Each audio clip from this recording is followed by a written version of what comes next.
Monggo para jamaah yang mengikuti kajian Shahihul Ibad segera dimulai. Untuk itu sekalian yang tidak ada udzur masih kesempatan, silakan menempati tempat yang telah kami siapkan. Assalamualaikum warahmatullahi wabarakatuh. Bismillah, alhamdulillah, wa syukurillah, wa ni'matillah, wa la hawla wa la quwwata illa billah, amma ba'da. Hadirin sekalian, para jamaah yang dirahmati Allah SWT dan para pendengar dan pemirsa TV Al-Akbar Surabaya pada malam hari ini, seperti biasa kita lanjutkan kajian kitab Shahihul Ibad yang malamnya akan disampaikan Al-Mukarram Kiai Haji Ahmad Mustaqi Al-Hafidh pada hari Jumat Jumatil Ula 1445 Hijriah bertepatan dengan 27 November 2023 di Masjid Al-Akbar Surabaya, dengan tema kajian malam hari ini yaitu kitab Shahihul Ibad dengan tema zuhud. Untuk sekalian, kita dengarkan bersama, mudah-mudahan bersama mendengarkan ilmu yang berbarokah. Allahumma amin. Dari Al-Mukarram Kiai Haji Ahmad Mustaqi Al-Hafidh, kepada beliau disilakan. Assalamualaikum warahmatullahi wabarakatuh. Bismillahirrahmanirrahim. Alhamdulillahi rabbil alamin. Wassalatu wassalamu ala ashrafil mursalin Sayyidina wa maulana Muhammadin wa ala alihi wa sahbihi wa tabi'ina ajma'in. Subhanaka la ilma lana illa ma'allamtana innaka antal alimul hakim. Rabbi shrah li sadri wa yassir li amri wahlul 'uqdatam min lisani yafqahu qawli, amma ba'du. Ma'asyiral muslimin wal muslimat, Bapak Ibu jamaah salat maghrib Masjid Nasional Al-Akbar Surabaya, serta seluruh pemirsa pendengar dimanapun berada, rahimakumullah. Kita bersyukur bahwa malam ini kita masih ditakdirkan Allah bisa hadir kembali di masjid yang kita banggakan, Masjid Nasional Al-Akbar, untuk melaksanakan sholat berjamaah sekaligus berada di majelis ilmu sampai nanti Isya. Mudah-mudahan yang kita lakukan ini semua menjadi amal yang diterima oleh Allah, dapat menghapuskan dosa-dosa kita dan membuka pintu berkah dan rahmat Allah dalam hidup kita. Mudah-mudahan barokah sholat berjamaah, barokah majelis ilmu, kita semua diberikan istiqomah, dikuatkan iman Islam kita, dan saatnya nanti kembali kepada Allah benar-benar membawa husnul khatimah. Al-Fatihah. A'udzu billahi minasyaitonir rajim. Bismillahirrahmanirrahim. Alhamdulillahi rabbil alamin arrahmanir rahim maliki yaumiddin iyyaka na'budu wa iyyaka nasta'in. Ihdinas siratal mustaqim siratal ladzina an'amta 'alaihim ghairil maghdubi 'alaihim waladdallin. Kita akan melanjutkan kitab Shahihul Ibad yang masih berbicara tentang zuhud. Di episode yang terakhir zuhud, kita sudah beberapa episode ini berbicara tentang zuhud. Salah satunya yang kita pelajari beberapa waktu yang lalu, bagaimana zuhud itu meninggalkan banyak bicara, meninggalkan urusan dunia, meninggalkan pergaulan yang berlebih-lebihan dengan manusia. Nah, sekarang ini kita akan membahas zuhud dalam konteks prinsipnya. Apa sih sebenarnya zuhud itu dan bagaimana prakteknya dalam kehidupan sehari-hari. Bismillahirrahmanirrahim. Wa qala al-musannif rahimahullahu ta'ala wa nafa'ana bihi wa bi'ulumihi fid dharain amin. Summa lam anna asla az-zuhdi al-ijtinabu 'anil maharimi. Summa lam, maka kemudian ketahuilah, anna aslaz zuhdi, sesungguhnya asli dari zuhud itu al-ijtinabu 'anil maharim, yaitu menjauhi dari semua yang diharamkan. Jadi kalau kita berbicara zuhud, zuhud itu adalah menjauhi semua yang diharamkan. Kabiriha, besarnya, wasaghiriha, dan kecilnya. Jadi orang itu kalau sudah di maqam zuhud, maka dia akan meninggalkan semua larangan Allah, tidak peduli larangan itu dosa besar atau dosa kecil. Ya panjenengan dosa gede insyaallah gak tahu ya. Sing dosa cilik ini sing sering. Padahal cilik niku nek ditelateni sering ya, suwe-suwe gede. Dulu pernah kita bahas sebelumnya apa itu?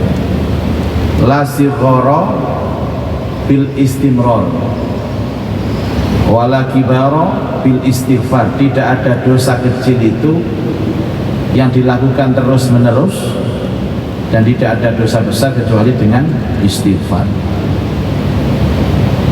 Orang zuhud tidak pernah meremehkan dosa kecil, apakah dosa itu diperbuat oleh mata, mulut, tangan, atau seluruh panca indera. Jadi dia benar-benar dengan reksa tengene awak ini, jangan sampai melakukan dosa.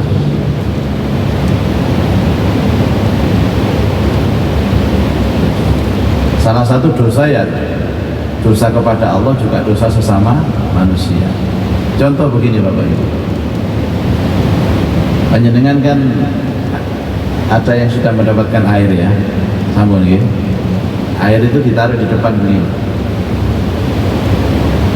Air itu kalau sudah di depan kita begini Bapak Ibu, itu berarti haknya dia yang ada di meja itu. Terus tiba-tiba ada orang nyelonong yang sewawut banyu ini. Nah lagi lah banyu itu Masjid Al-Akbar. Nah, memang asalnya dari Masjid Al-Akbar. Tapi ketika air ini ada di hadapan seseorang, maka dia menjadi haknya yang mengambil dan di depan. Kalau dia mengambil tanpa izin, maka dia maksiat, dia mencuri. Ada pertanyaan kemarin, Pak, saya ini ke masjid, kemudian habis beli sandal baru kulit, regane sak juta. Nah ternyata masjidnya itu antara tempat wudhu dengan masjidnya nggak nyambung, sehingga otomatis wudhunya harus pakai sandal. Lah kula niki mana Pak, sandal kula kulit anyar, nek banyu ki nglontok lah. Akhirnya kula niki enten sandal nganggur, kemudian kula saut, tak niati nyilih. Niku hukumnya apa Pak? Hukumnya mencuri sampai. Gosok namanya. Gosok itu adike nyolong. Dosane padha. Kalau memang ingin memakai sandal orang, ya cari orangnya siapa, pinjam. Kecuali kalau sandal itu ditulisi sandal umum, atau ada sandal masjid, sandal musola, atau ada sandal yang yakin Anda itu tidak ada yang punya. Contoh nih, sandal itu kiwa kabeh Pak, sisian, silahkan. Tapi sandal saya harus. Itu juga termasuk pelanggaran. Orang yang terbiasa meremehkan hal-hal, tak sini diri tak balik nomane, nggak bisa dia naik makom zuhud itu. Wangil gitu Pak, wangil. Masya Allah.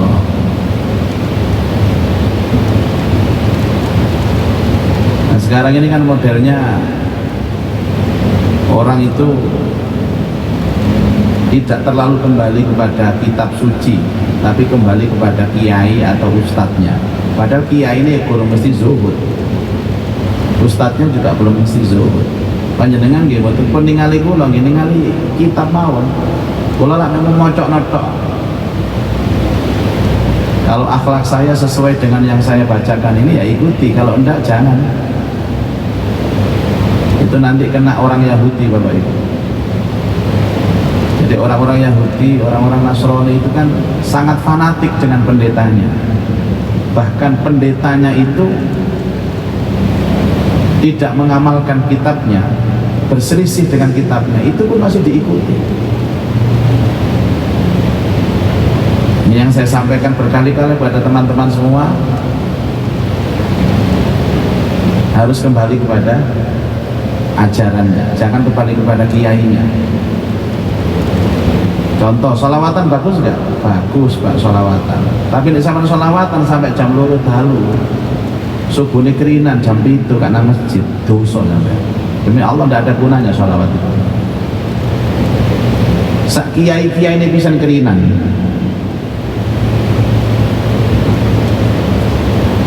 Saya pernah mengatakan begini Bapak, sampean menghadiri majelis sholawat nggak salah.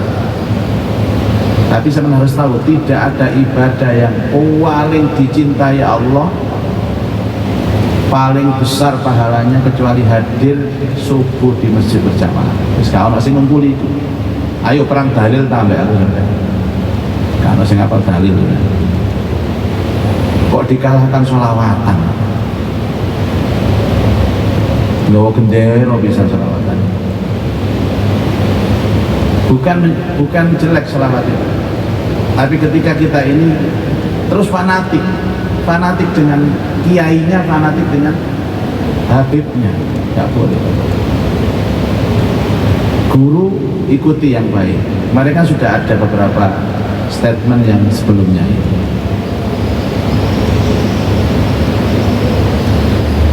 Jadi ada ayat begini Bapak Ibu, walau annahum aqamut Taurata wal Injil, itu sindiran terhadap ahlul kitab Yahudi Nasrani. Seandainya mereka Yahudi Nasrani itu aqamut Taurat itu mengamalkan Taurat, ya kalau kita mengamalkan Quran, wal Injil dan Injil, la akalu min fawqihim, pasti mereka akan bisa makan, akan mendapat makan itu gambaran kehidupan yang baik. Min fawqihim, dari arah atas, wa min tahtihim, dari bawah. Ada yang nurut, namanya muqtasidah, minhum ummatun muqtasidah. Sebagian mereka itu umat-umat moderat, tengah. Siapa umat moderat itu Pak? Dia mengikuti kiai, mengikuti habib, mengikuti ustadz, tapi dengan landasan bukan taklid, tapi ada alasannya ini. Dan sebagai seorang ulama mestinya ditunjukkan ini mana ayatnya, mana hadisnya, biar tahu. Kalau jamaah ini kan nggak harus hafal ayat Pak, nggak harus hafal hadis, tapi yang namanya guru harus menyampaikan bahwa yang kita lakukan ini sesuai dengan Al-Quran, sesuai dengan Sunnah, bukan ngarang sendiri. Jadi ini panjenengan suwe-suwe, kon apa ngelakoni ngono Mas? Jadi ini Ustadz Muzaki, gak boleh Pak. Saya pernah mendengar itu dari Ustadz, beliau mengatakan di ayat ini seperti ini, di hadis ini seperti ini. Saya nggak perlu hafal, bukan nggak perlu, banyak tukang ngapal lo kayak iso sama melalian. Tapi wa katsirum minhum sa'a ma ya'malun. Tapi kebanyakan dari mereka ini taklidnya buta pada para pendeta-pendeta. Jadi rusak. Diatur pendeta ini gelem, diatur kiai ini gelem, padahal kiainya tidak mengikuti ajaran kitab suci. Itu sindiran Allah di dalam Al-Quran. Kalau anak saya pamitan, apa saya mau sholawatan, yo subuh na masjid. Kamu sholawatan berjam-jam, tapi subuh gak ada di masjid, la yanfa, gak ada gunanya, gak ada gunanya saya. Dan banyak orang yang tidak bisa memilah dan memilih itu.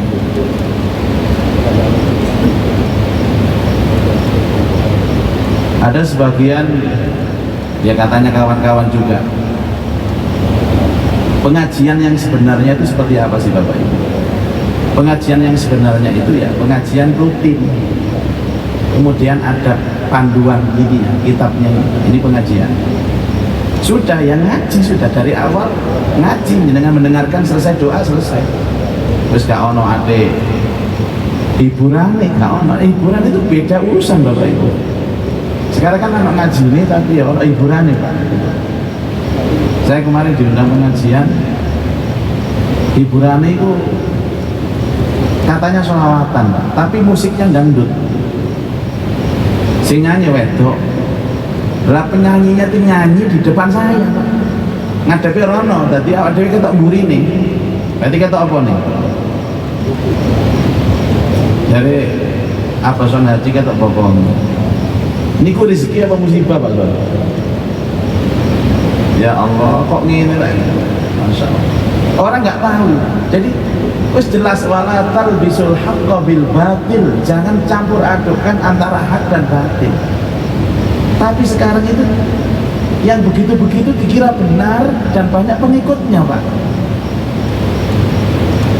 Jadi menghadirkan penyanyi dangdut itu dikira benar menurut. Alasannya inilah dakwah supaya diterima masyarakat demi Allah. Anda merusak masyarakat. Nek kula Pak lebih baik jamaah 20 tapi istiqomah ngaji temenan. 5 ribuan tapi diarahkan kemana? Akhirnya apa dikira model kaya ngoten itu bener. Apalagi public figure Bapak Ibu. Dulu itu pernah terjadi, orang itu pokoknya kalau pengikutnya banyak dikira bener. Hitler itu pengikutnya banyak Pak, Nazi. Tidak semua pengikut banyak itu benar, dan tidak semua pengikutnya sedikit itu tidak benar. Hati-hati.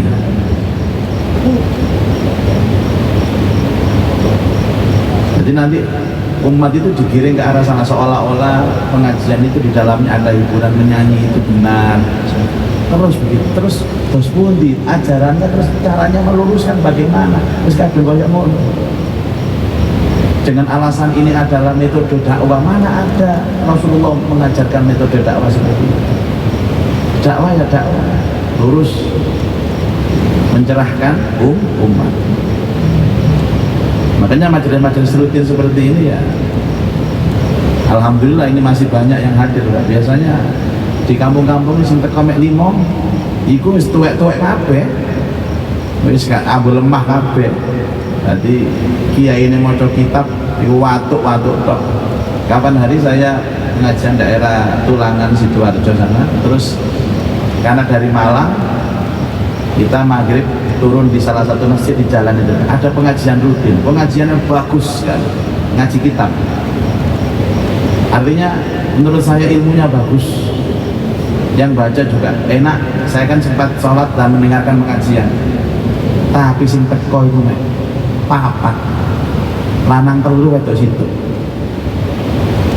Mas, saya bilang inilah orang-orang pilihan, dan inilah orang-orang yang dipilih oleh Allah mendapatkan hidayah lewat majelis ilmu ya ini. Bukan kebiar-kebiaran Bapak Ibu, demi Allah bukan kebiar-kebiaran. Kalau ada kebiar itu beda urusan. Jadi man salaka tariqan yaltamisu fihi ilm sahalallahu lahu tariqan ilal jannah. Siapa yang menempuh ilmu, maka Allah memudahkan jalannya menuju surga. Itu benar-benar ilmu, tidak kecampuran apa-apa. Nah, kecuali kalau memang ada kemantenan. Kemantenan kan biasanya begitu Pak. Saya diundang ceramah kemantenan. Di situ ada hiburannya, dangdutan. Ini kamu ceramah, jadi mari ceramah terus dangdutan. Memang bukan tolabul ilmi itu. Ya ini isi acara tok, beda urusan tok. Tapi kalau kita menyebut itu majelis ilmu, yang ini harus ada kitabnya, dibaca, alurnya ditunjukkan kepada jamaah.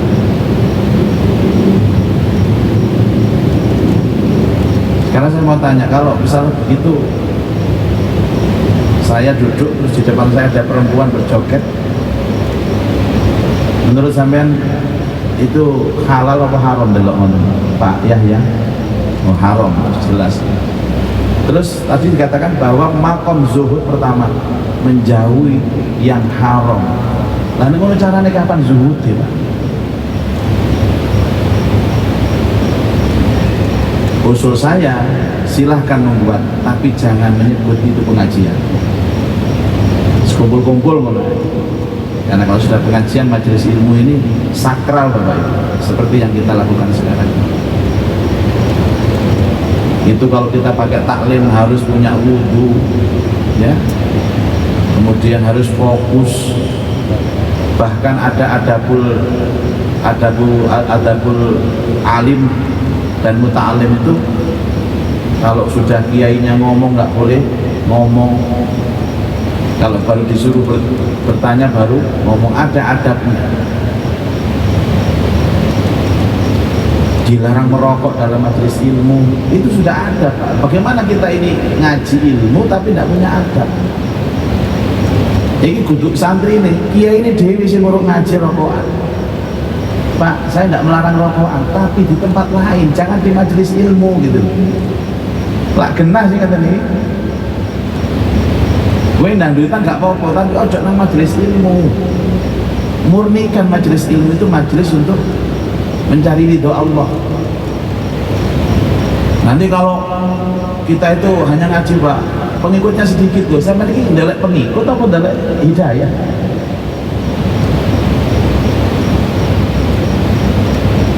Baik. Lah ngoten mawon kan dosa cilik toh Pak. Loh, tadi dikatakan dosa kecil dan dosa besar, orang zuhud ditinggal. Kabiriha wa saghiriha, besarnya dosa dan kecilnya dosa. Lihat. Di Quran itu ada ayat wala taqrabuz zina, jangan mendekati zina. Niki nek ana sing terjemahno rada gak kena ya. Sing gak oleh ku mendekati, nek nglakoni oleh. Niku lak gendeng. Artinya apa? Hal-hal yang menjurus kepada perzinahan itu hindari, jangan dekati. Kumpul lanang wedok gak mahram, hindari. Delok-delokan, hindari. Napa Pak ya? Loh, koncengan, nek gojek panjenengan nyambut gawe mboten gojek kok sakno gojeke haram kabeh lah. Itu kan kerja memang urusan pekerjaan, itu beda lagi, urusan fikihnya beda. Jadi hal-hal yang mendekati kepada perzinahan hindari. Bukan berzinanya itu Pak yang dosa, tapi muqaddimahnya, sebab-sebab mengarah kepada perzinahan. Nah kalau panjenengan melihat perempuan menyanyi itulah ya mendekati perzinahan Pak. Lah terus kok ada dalam pengajian itu nyanyi itu. Masya Allah, mugi-mugi umat ini tercerahkan lah.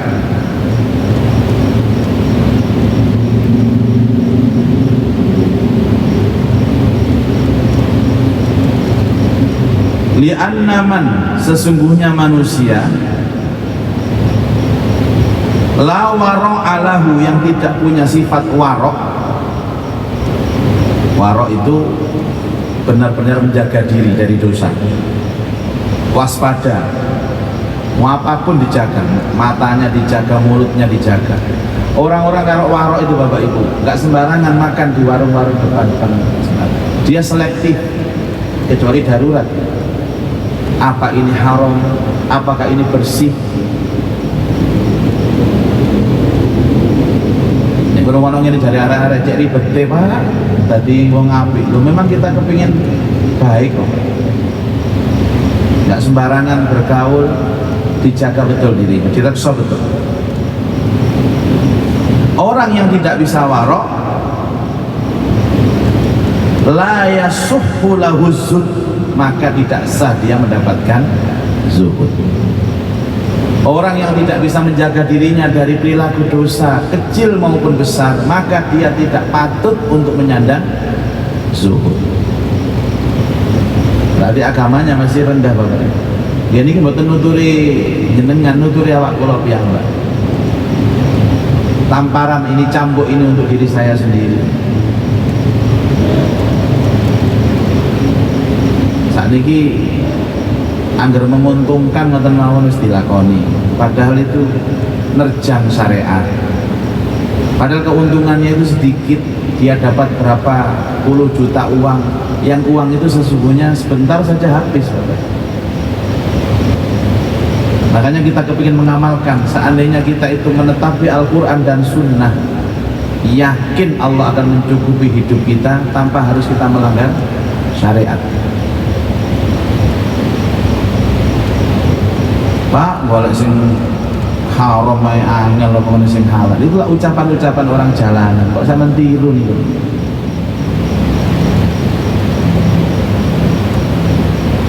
Ada keterangan jujur, mujur, diganti jujur, ajur. Jadi nanti Pak, negara ini Pak, kalau sering banyaknya maksiat, wong ngelakoni maksiat itu gak kerasa nek dhek ngelakoni maksiat. Saya setuju. Saking seringnya ngelakoni maksiat, sampai ketika dia melakukan maksiat gak kerasa nek ngelakoni maksiat. Ojo ngomong istiqomah maksiat loh ya. Istiqomah itu untuk hal-hal yang baik. Ini kalau istiqomah Ustaz, maksiat kok istiqomah.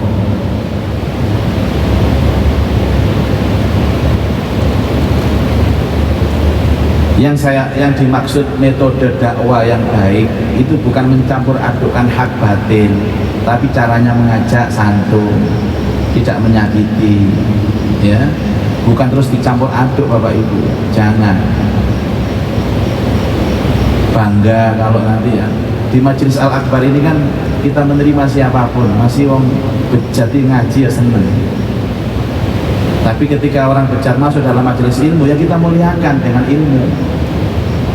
Jangan kemudian ada majelis kami yang diusulkan sama kawan-kawan, Yai, ini lak singkatan ini mantan-mantan preman. Nah, senengannya arek-arek niki enten lagu dangdut ya, apa pengajiannya disertai lagu dangdut. Di lobi ya ini. Jadi ya ini kalau nuruti jamaah ya Bapak. Nuruti jamaah itu bukan perkara begitu. Ngajinya pelan-pelan, bahasanya simpel, nggak terlalu tinggi.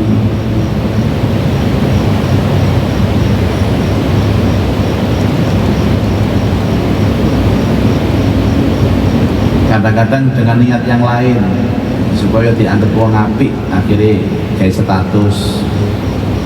Alhamdulillah jamaah Al-Akbar iki karo sing status anjene gak duwe paketan.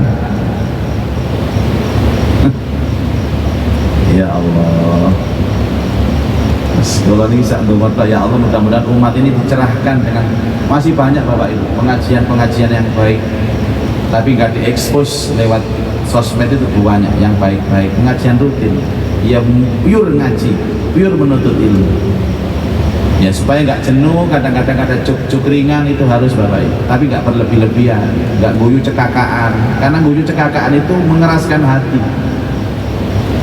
Iki sak kiai-kiai ini kan guyu cekakaan, sampean mesem tok ngono ae gak apa-apa, lembut hati sampean. Nek arek guyu sampai untune kuwabe ketok sak gusi-gusine, itu mengeraskan dan nggak sadar Pak, karena platformnya pengajian. Mungkin panjenengan kemarin tahu ya, kita diuji sama Allah mengadakan majelis sholawat itu. Ternyata tidak banyak manfaatnya, banyak muadharatnya, tawuran. Terjadi tawuran. Terus terjadi apa? Petugas keamanan kita menangkap laki-laki perempuan yang berbuat tidak senonoh di masjid. Masya Allah. Tapi saya yakin nek majelis ini gak ono sing gak senonoh kabeh. Ya. Apalagi sing teko koyo apa ya mbak Balili, tak mungkin gak senonoh kabeh ya apa wis sepuh-sepuh.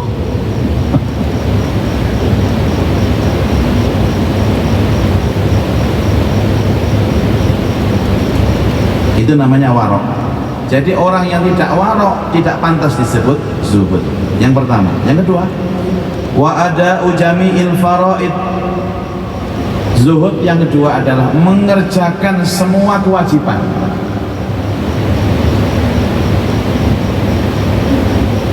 Yasiriha baik kewajiban itu yang ringan, yang mudah, wa asiriha, maupun yang berat.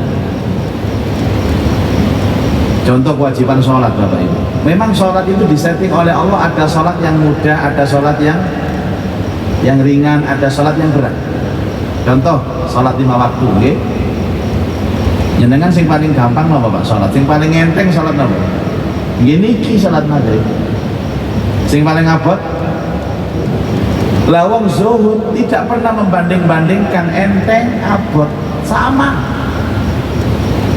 Sedekah misalkan, sedekah nih, panjenengan suatu ketika banyak uang, terus sedekah. Suatu ketika nggak banyak uang, tetap sedekah, itu zuhud. Jadi dalam kondisi apapun kewajiban itu tetap dilakukan. Tapi enten sing model yang pilih-pilih nih loh. Kulo niki nggih salat Ustaz, cuma nggih ngapunten. Namung kali waktu mawon. Maghrib kali duhur. Maghrib soalnya kayak nambah tonggo-tonggo, duhur kayak nambah kanca kantor. Lah, liyane ilang. Artinya apa Pak? Orang yang sudah zuhud berarti benar-benar serius menjalankan perintah Allah. Mungkin ada yang kelupaan Bapak Ibu, setiap kali kita sholat masuk masjid itu jenengan apa? Kan gak tahu niat, gak tahu batin. Nah wong zuhud itu sering batin kan Bapak. Ya Allah, jadikan hatiku ikhlas melaksanakan sholat ini, dan jadikan sholat ini ya Allah bisa merubah akhlak saya, bisa merubah hidup saya. Karena tujuan ibadah itu merubah Pak. Perubahan. Ini gak kampanye loh, perubahan kira kampanye. Ya perubahan mulai. Masya Allah. Semua kan berubah Pak. Ya Allah, jadikan hatiku ikhlas ikut pengajian ini, dan jadikan pengajian ini bisa merubah hidup saya ya Allah, bisa merubah akhlak saya. Jadi tidak sekedar seremonial, tapi benar-benar mancep di dada. Bapak Ibu, sholat sunnah ya, sholat sunnah. Mungkin panjenengan kalau berat melaksanakan sholat tahajud atau berat melaksanakan sholat duha misalkan, coba dilanggengkan, diutuni sunnah rawatib. Bahkan ada seorang ulama yang mengatakan orang itu kalau tidak bisa menjaga sholat sunnah rawatib itu qobliyah ba'diyah, maka sekalipun dia tahajud nggak ada gunanya tahajud, duha nggak ada gunanya, karena kunci sholat sunnah itu kunci rawatibnya. Dan banyak mengatakan orang kalau sudah bisa menjaga rawatib qobliyah ba'diyah, yakin bisa menjaga duhanya, bisa menjaga tahajudnya. Aneh, enten wong nglakoni, kula niki Mas alhamdulillah tiap malam saya tahajud, tapi qobliyah gak tau dilakoni, ba'diyah gak tau dilakoni. Ini kok aneh to Pak. Ki melok imam sapa lah.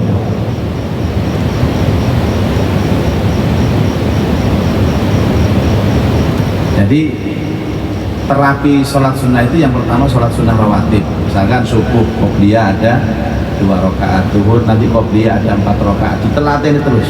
Ba'diyah zuhur 2 rakaat. Setelah itu baru ba'diyah maghrib 2 rakaat, ba'diyah asar 2 rakaat. Setelah bisa yang muakkad, ghairu muakkad sekalian dilakukan. Yakin yang lain-lain mengikuti Bapak Ibu, tahajud mengikuti, duha mengikuti. Jadi orang yang bisa melaksanakan sholat duha dan sholat tahajud itu, yaitu mereka yang sudah istiqomah menjalankan sholat rawatib. Dan sholat rawatib yang memungkinkan bisa kita lakukan itu ketika panjenengan jamaah di masjid dan hadir lebih awal, mesti iso nglakoni. Wis sampean gak usah dek kepikiran apa amal yang bisa nanti memasukkan saya ke surga, wis gak usah doa-doa Pak. Datang lebih awal ke masjid, kalau ada tahiyat masjid kesempatan lakukan, kalau ada qobliyah lakukan, ba'diyah lakukan, malam bangun 2 rakaat, pagi sholat 2 rakaat, nggak menyakiti orang, selesai sudah, mlebu swarga sampai jamin. Ibu mboten kula sing jamin, ya Allah ya mbak sing ada surga sing jamin. Terus gak usah adu-adu, saya akan apa? Dan satu hal lagi, kemarin statement yang cukup baik Bapak Ibu, kita sudah nyumbang Palestina macam-macam ya. Ada satu yang belum kita lakukan, kata Rasulullah SAW, orang Yahudi itu takut di saat kaum muslimin ini setiap subuhnya di masjid, dan kalau nanti subuhnya itu seperti Jumatan, habis Yahudi. Ini kan direkam ya, ini kan masuk TV, nggak apa-apa didengar orang Yahudi, memang kenyataannya begitu. Dan orang Yahudi itu tahu Pak, tahu statement Nabi ini. Saya pernah mendengar seorang ulama Yahudi yang jelek kan namanya Zionis. Dia mengatakan kami akan menelaah tentang ucapan-ucapan Nabi Muhammad, termasuk tentang kejayaan Islam dan kekalahan Yahudi di akhir zaman. Salah satunya adalah ketika Rasulullah mengatakan jika sholat jamaah subuh sebanyak sholat Jumat, jayalah Islam, habislah mereka, hancurlah mereka. Itu mereka tahu Pak, sehingga mereka melakukan segala cara bagaimana orang Islam kalau subuh gak mau ke masjid. Salah satunya apa? Cita rasanya mau Pak, mengadakan acara sampai tengah malam sehingga mereka ngantuk. Akhirnya gak ke masjid. Maaf Pak, dulu tengah malam itu didominasi acara televisi, sekarang tidak, sholawatan Pak. Ngeri saya. Menurut saya Pak, acara itu cukup lah, jam 10, jam 11 selesai, pulang, istirahatlah, akhirnya nanti malam bisa tahajud. Ayo sekarang tek-tekan sama saya, apa tek-tekan ini Pak? Bukan taruhan. Panjenengan kalau sekarang punya acara sampai jam 1, jam 2, bangun tahajud kira-kira pulang.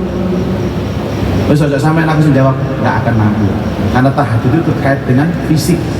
Makanya Rasulullah menganjurkan tidur dulu baru sholat tahajud. Jadi kalau ada acara televisi malam itu sudah setting sama mereka agar orang Islam itu mendelik menikmati Pak. Sekarang nggak televisi Pak, YouTube, YouTube, orang koncoane iki wae. Mendelik terus Bapak Ibu ya Allah. Terus satu, yang kedua apa kata Rasulullah? Jika orang Islam itu setiap tempat itu bawa mushaf Quran, baca Quran, oh buyar mereka, buyar. Itu janjinya Allah. Sekarang baca apa? Orang Muslim kalau di pojok-pojok sana, di pasar, di airport, apa yang dibaca? Yang dilihat apa? Handphone. Jangan di jalan, jangan di pasar, nang masjid sekalipun Pak, waya sholat, ya si handphonean sih. Maka kata Rasulullah, yang menjadikan kemunduran Islam ya kita sendiri, diakui atau tidak ya kita sendiri. Nyata ini mulai ngomong ngiling, kalau ngiling akan nyata Pak, jadi rata emosi kalau dia. Ya oh korek. Jadi kita itu seolah-olah kepingin jaya Islam, tapi teori dari Nabi gak dipakai. Jadi seandainya masjid-masjid kita itu subuhnya seperti Jumatan, terus di pos-pos orang nongkrong itu di kafe-kafe, di warkop-warkop itu gawa Quran kafe. Enten datang Surabaya nang warkop gawa Quran kafe. Yang ada gawa Quran. Alasannya gampang Pak. Quran kok duwe nang warkop itu. Kan ucapan Yahudi. Al-Quran di warkop juga baik Pak. Warkop juga tempat silaturahim. Kan jenengan kan sering silaturahim teng warkop. Bahasa Surabaya nongkrong, ngopi.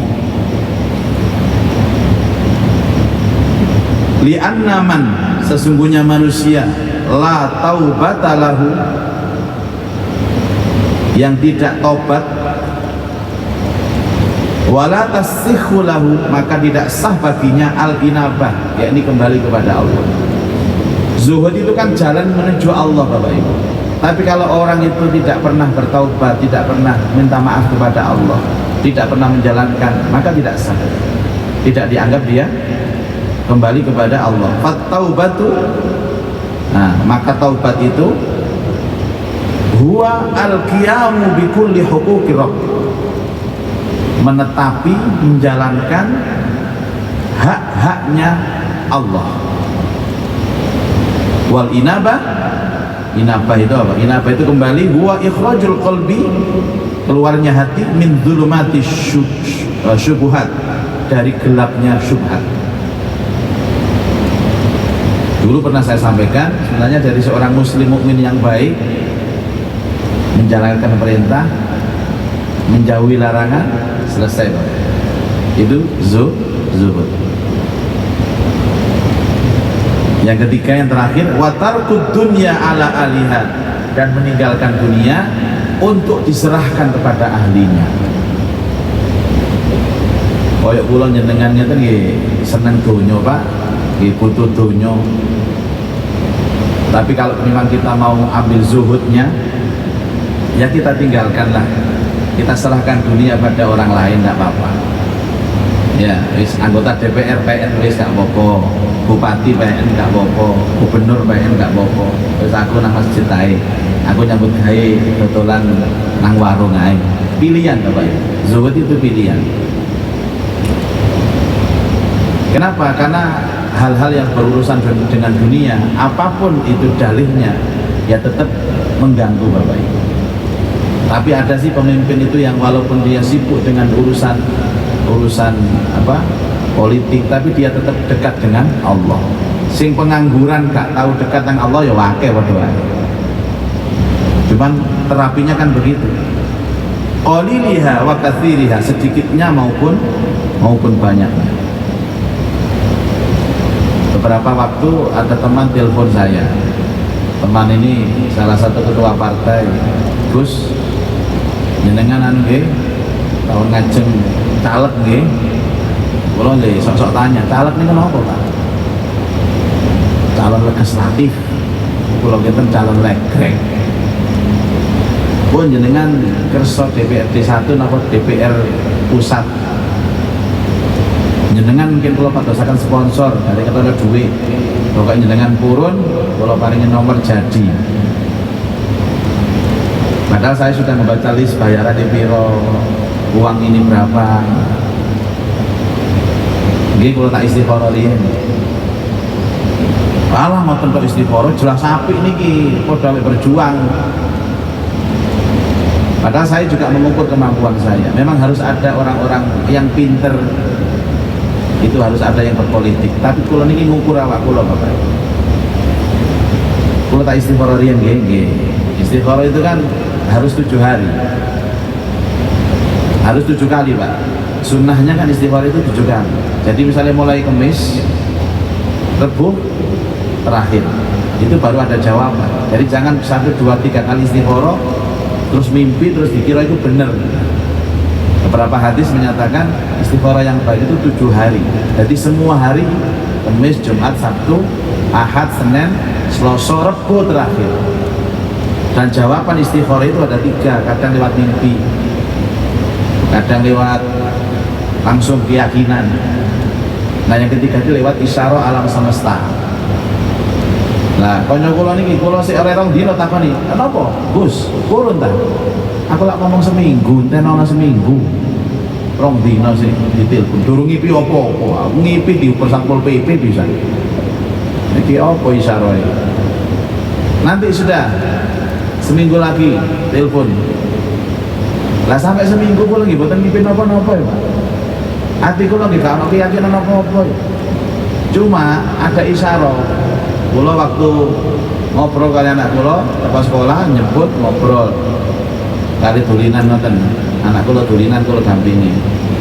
Kula nggih kali mangan kacang ngoten. Terus ana kucing. Kucing niku mara. Nggih, kucing niku mara.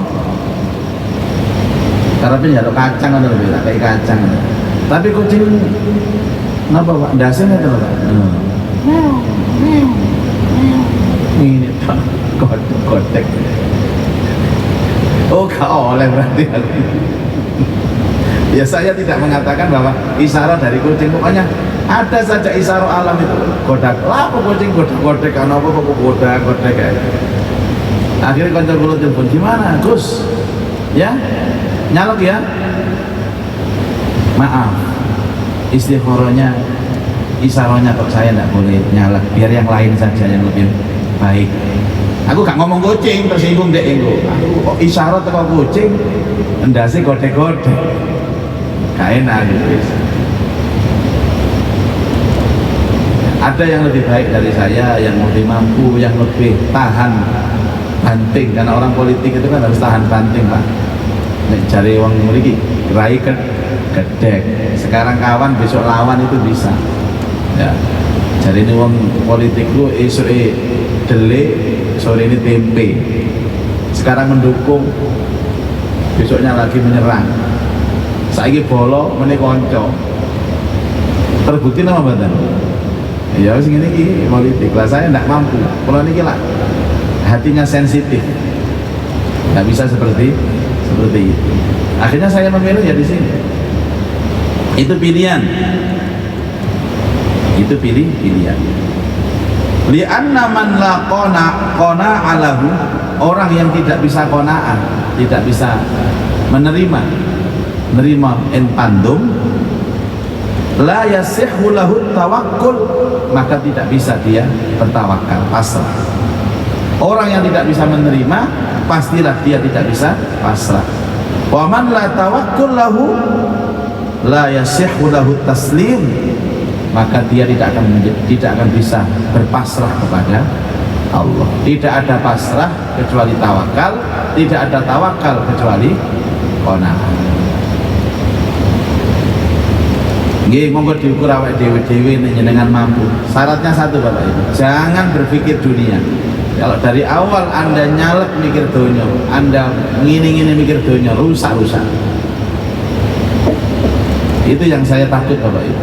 Silahkan kalau niat berjuang membela Islam lewat jalur politik monggo, lewat jalur birokrasi monggo. Jangan karena saya kepingin kaya, waduh rusak Bapak Ibu, rusak. Perjuangan itu kalau dilandasi kepingin kaya, buyar semuanya. Kalau tidak, lah kalau dereng-dereng pun ngeten ya Pak, hitung-hitungan mungkin sama gaji ini sak wulan sak menten nggih, ada uang ini, waduh adik jare kanca kula sing sudah terjun ke sana, awakmu ku nek wis melok politik, waduh duit grojok kon. Ngopo keturutan kon? Rabi papat keturutan ngono sampeyan. Ya astagfirullah. Iki opo rek arek-arek ini. Nah sekarang kalau niatnya untuk itulah semuanya rusak Bapak. Bima indallahi, apa-apa yang di sisi Allah. Wal ya'su amma fi aidin nas, dan dia merasa putus asa dari apa-apa yang di tangan manusia. Jadi melihat orang kaya ya gak kepingin Bapak Ibu, kepingin itu tidak. Seandainya dia ditakdir kaya ya dia yakin itu takdir dari Allah. Tapi saya kepingin seperti itu ya tidak. Ada teman ternyata sukses jadi bupati, ya wis ditungakno sing apik, mudah-mudahan dia amanah. Tapi gak kepingin aku kok ben koyo tidak. Jadi kepinginan terhadap urusan-urusan duniawi itu sudah tidak ada. Kan beda Bapak Ibu. Kalau Allah mentakdirkan saya jadi gubernur Jawa Timur misalkan Pak, tapi saya tidak pernah ambisi dan kepingin untuk itu, beda. Tapi kalau sudah kepingin, berambisi, bahkan menghalalkan segala cara, ini urusannya sudah beda. Dan itu jauh dari zuhud. Fat taslim, adapun pasrah itu huwa al-inqiyad. Al-inqiyad itu berpegang teguh li amrillahi ta'ala, dengan perintah Allah, urusan Allah. Wa tarkul a'rad, dan meninggalkan gemerlap kehidupan dunia. Ya, ini tentang zuhud. Jadi yang pertama adalah menjauhi yang diharamkan, yang kedua adalah menjalankan semua kewajiban, yang kecil maupun yang besar, yang ringan maupun yang berat, yang mudah maupun yang sulit. Juga menjauhi dunia, meninggalkan dunia dan menyerahkan kepada yang ahlinya.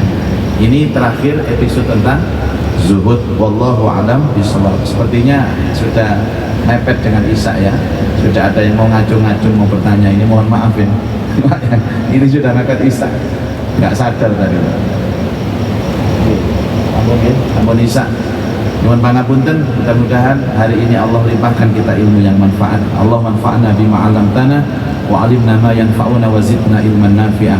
Rabbana atina fid dunya hasanah wa fil akhirati hasanah wa qina adzabannar. Sallallahu ala sayidina Muhammad wa alihi wa sahbihi ajma'in walhamdulillahi rabbil alamin. Assalamualaikum warahmatullahi wabarakatuh.